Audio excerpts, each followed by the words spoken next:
We're talking to Dr. McFaulkner, the professor of internal medicine at Meharry Medical College.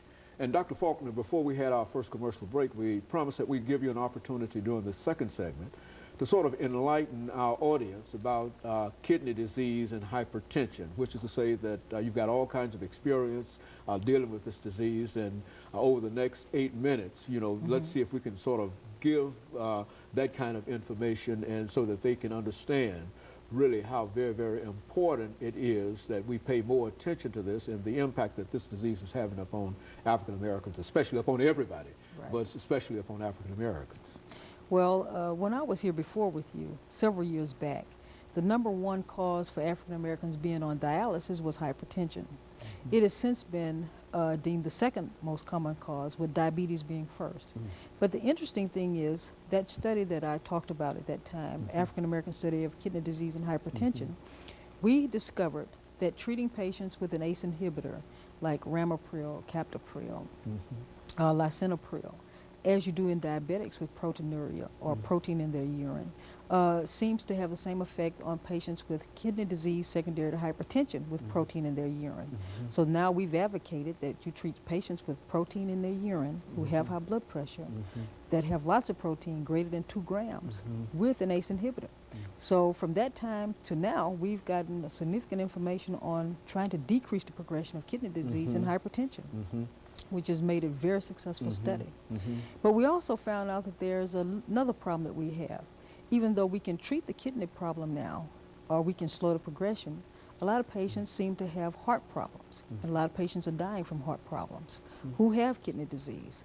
So now we're involved in a new study that's looking at hypertension and kidney disease, as well as lipids or cholesterol and fats in the blood.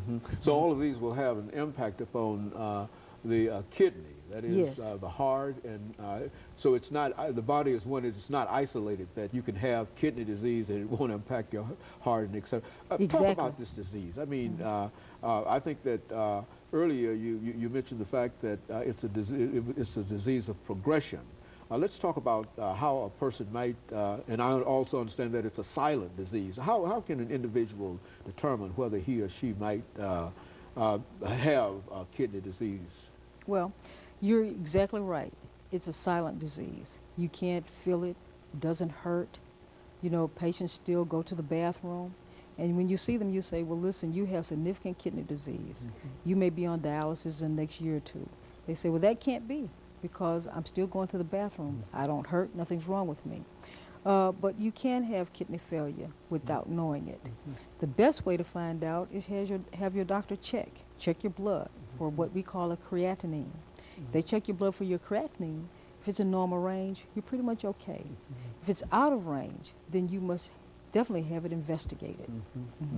And so there is at least a test that can, now who are some of the persons that might be susceptible to kidney disease? Is there any kind of lifestyle or any other thing that you might become involved in that could decrease an individual's possibilities of contracting this disease? Well, some of the things that you might have a higher risk for, if you're hypertensive, we already discussed that. If you have diabetes, definitely you are maybe at risk, because between 10th to 26% of the patients who have diabetes, even at adult age, can have kidney failure.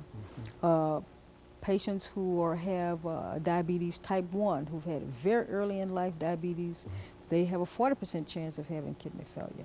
So it's very, very, very prevalent for hypertension and diabetes to be at risk for kidney disease. If you have chronic glomerulonephritis from hepatitis, if you have had hepatitis C before, or hepatitis B, you may be at risk for having problems with kidney disease. If you have HIV infection, there's a high risk of having kidney problems, especially if you're African American. If you have lupus or SLE, you have a high risk, if you're African American, for possibly having kidney damage. You know, you mentioned diabetes. One of the national problems that we're having now has to do with childhood diabetes. Say something in reference to that. Would a child also be susceptible to this disease if he or she had diabetes? Usually, yes, you can have it, but it takes about 10 years for you to develop kidney failure from diabetes. So if a child develops diabetes at age 6, Mm-hmm. yes, by the time they're age 16, yes, they could have a kidney failure. 10 years for both type 1 and type 2 diabetes. And so all of these are very, very serious problems, and uh, they cost the nation in a real sense. Individuals who have these diseases, they can't work, they can't become involved in any kind of productive thing in society, and yet there's a cost that's associated with it. What about dialysis? What are some of the costs that are associated with this? Well, it costs about $35,000 per year per patient to dialyze. It costs about $35,000 to $50,000 to receive a kidney transplant. That's why Medicare will pay for a kidney transplant in patients who are on dialysis, because the savings is so significant. The average lifespan on dialysis can be from a few months to 20 years. So you can average maybe 10 years. Even though textbooks say average lifespan is about 2.5 years, you find people living much longer than that. But people who have significant heart disease and other problems may die earlier on dialysis. These problems are generally associated with the kidney, but they are not necessarily a part of why they die in the real sense. Exactly. It's something that's sort of added on. Exactly. And of course, if you go into dialysis with a strong heart, well, the possibilities of you being able to survive longer perhaps is much greater. Is that what we're saying? Yes, that's what we're saying. And if you the longer you survive, the more likely that you will get a transplant.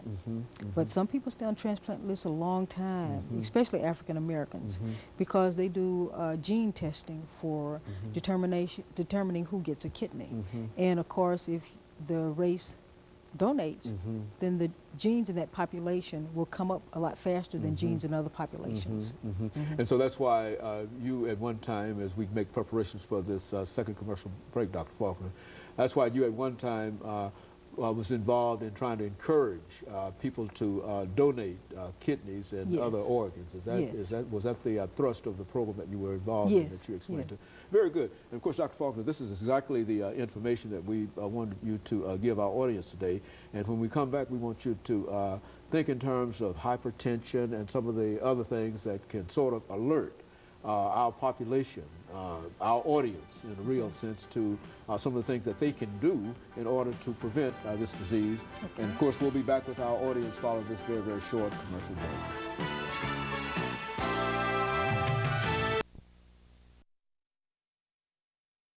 The topic is